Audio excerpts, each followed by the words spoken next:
Fly Monkey here, and I just want to do a quick video update for anyone attending Flite Fest 2015. It is Sunday, July 5th, and we're just down to the last final days before people start arriving. The official start day is going to be Thursday, but I know a lot of people are talking about coming in on Wednesday.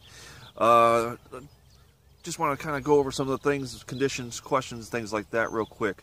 They had mentioned how much rain they had. It's supposed to be one of the wettest Junes on history for the area, but you wouldn't know it by looking around here. If you look at the ground underneath me, it's nice, firm, not muddy, no puddles. It just looks fantastic.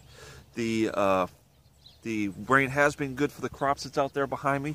So if you have been listening to any of the podcasts lately, you'll know the guys have been saying, hey, make sure you have some sort of location device on your aircraft, especially if you're flying little quadcopters. If you put something in that field out there, it's going to get swallowed up, it's going to disappear.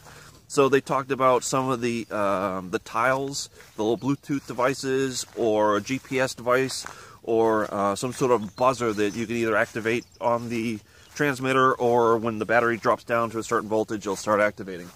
The other thing is, we're going to have a lot more people this year.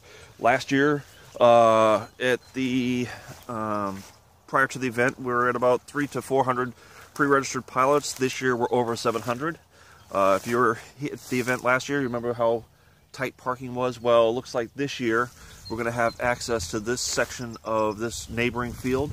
They're going to allow us to do some parking and camping on this side over here, which is going to add to a lot of space for us to make it a little bit better there.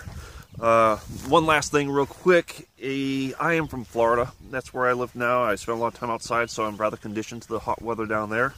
So you'll notice I'm wearing a hooded sweatshirt.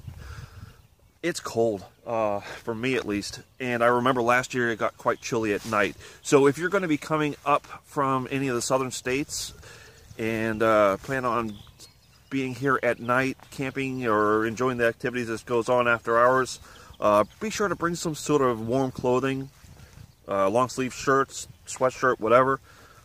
They all laughed at me last year at the morning meeting because I was still in my nice fuzzy green pajama bottoms, but they were warm. Also, if you're camping on site, make sure you bring some sort of sleeping bags or bedding that will help keep you warm at night, because I remember having to scurry around and try to find something to add to my warmth because it was chilly in the evenings.